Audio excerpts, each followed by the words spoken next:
Hello friends, our today's topic is gross total income and total income. Okay, so gross total income यानी क्या होता है? Gross total income means aggregate amount of taxable incomes computed under 5 heads of income. ठीक है, तो जो taxable amount compute किया जाता है under 5 heads of income. 5 heads कौन कौन से होते हैं इनकम के? Salary, house property, business and profession and capital gains और अदर सोर्सेज. तो इन जो भी 5 हेड्स का जो एग्रीगेट अमाउंट आता है, जो टोटल होता है, वो कहलाता है ग्रॉस टोटल इनकम.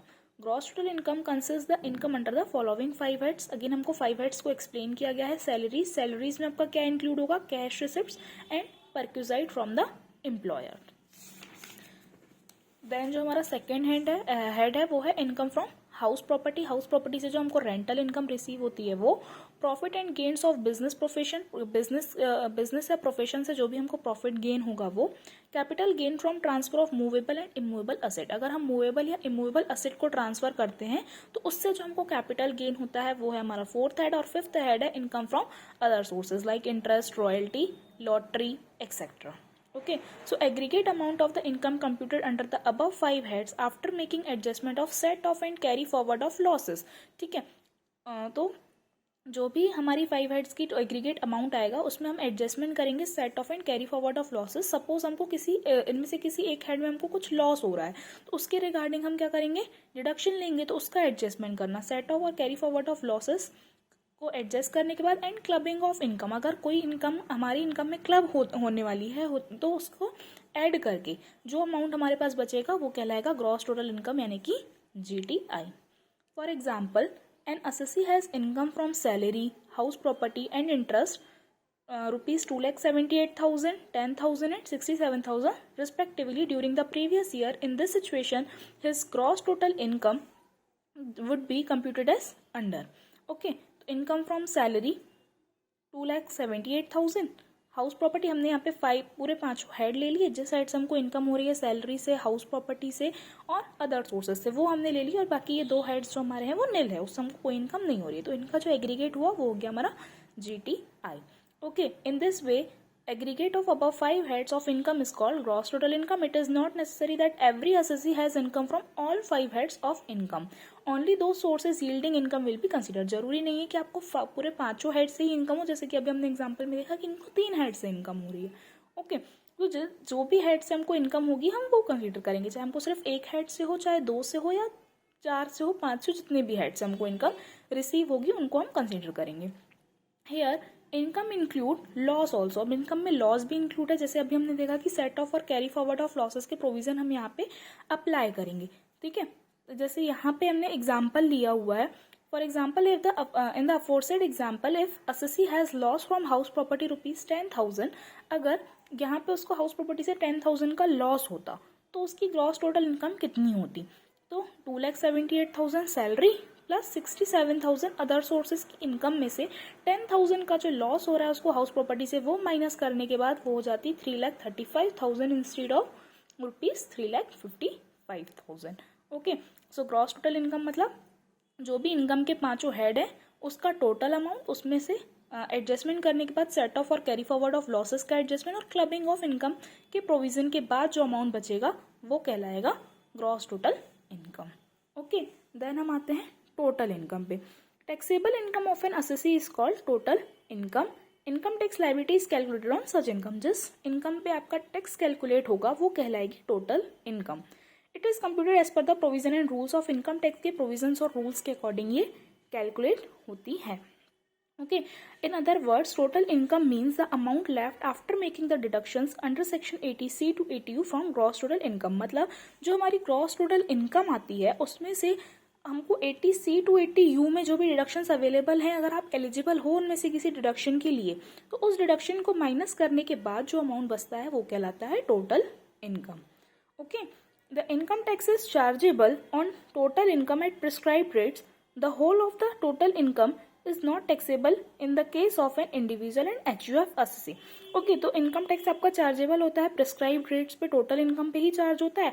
और होल अमाउंट जो होता है उस टोटल इनकम का वो टैक्सेबल नहीं होता फॉर इंडिविजुअल और HUF एसएससी के लिए।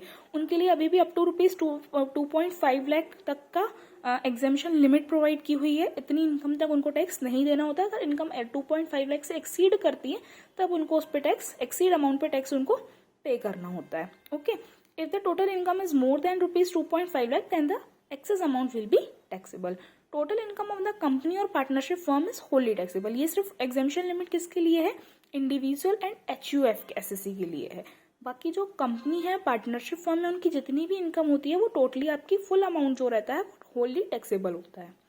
ओके, तो जो भी हमारी ग्रॉस टोटल इनकम आई है उसमें से 80C to 80U में जो भी डिडक्शंस अवेलेबल है, अगर आप उसके लिए एलिजिबल हो, उसके रिगार्डिंग डिडक्शन करने के बाद जो अमाउंट बचेगा वो कहलाएगा टोटल इनकम। यहाँ पे अगेन इसको एक समझ लेते हैं अच्छे से, ग्रॉस टोटल इनकम और टोटल इनकम को। तो हमने पूरे यहाँ पे 5 हेड्स लिए, salary, house property, business profession, capital gain और अदर सोर्सेज। ठीक है, तो पांचों हेड का टोटल। उसके बाद set of and carry forward of losses को हम लेस करेंगे। अगर हमको किसी हेड में से लॉस हो रहा है तो हम उसको माइनस करेंगे।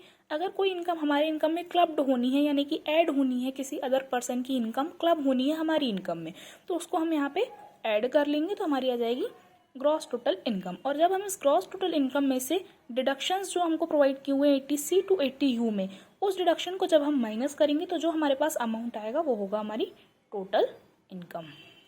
Now we will see a difference between gross total income and total income. दोनों में क्या डिफरेंस होता है? बहुत ही इंपॉर्टेंट क्वेश्चन होता है ये एग्जामिनेशन पॉइंट ऑफ व्यू से। Aggregate of various heads of income, salary, house property, business profession, capital gains and other sources is called gross total income. जैसे अभी हमने ऊपर देखा कि इन पांचों हेड्स का जो टोटल होता है वो कहलाता है gross total income. After deducting deductions under section 80C to 80U from gross total income, the remaining amount is called total income. 80C to 80U में जो डिडक्शंस हैं उसको डिडक्ट करने के बाद, उसको लेस करने के बाद जो हमारे पास अमाउंट बचेगा वो कहलाएगा टोटल इनकम। नेक्स्ट पॉइंट है, tax calculation is not done on gross total income. Gross total income पे हमको टैक्स नहीं पे करना होता है। हमको टैक्स किस पे देना होता है? टोटल इनकम में। Tax calculation is done on total income. Gross total income may be more than और इक्वल टू टोटल इनकम।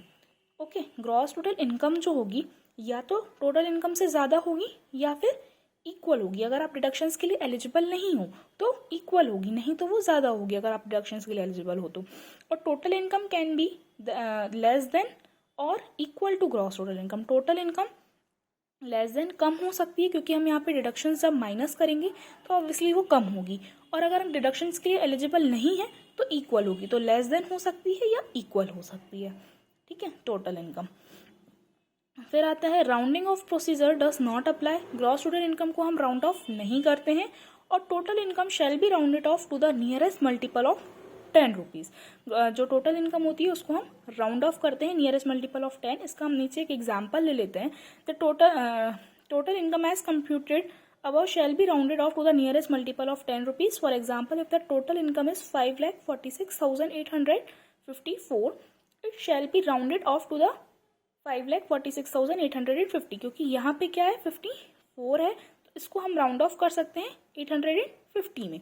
और अगर ये है 5,46,857 रुपीज़ तो इसको हम राउंड ऑफ करेंगे 860 में, क्योंकि ये क्या है 7 जो है 57 जो है ये 60 के नियरेस्ट है और जो 54 है वो 50 के नियरेस्ट है। तो इसको बोलते हैं round of procedure.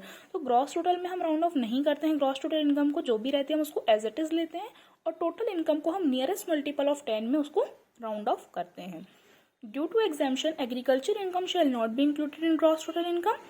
Only for the tax purpose agriculture income shall be added to total income. Exemption जो एग्रीकल्चर इनकम होती है वो एग्जाम्पशन के कारण हम ऐड नहीं करते हैं ग्रॉस टोटल इनकम में, और ओनली फॉर टैक्स पर्पज के लिए एग्रीकल्चर इनकम को हम कंसीडर करते हैं, ऐड करते हैं अपनी टोटल इनकम में।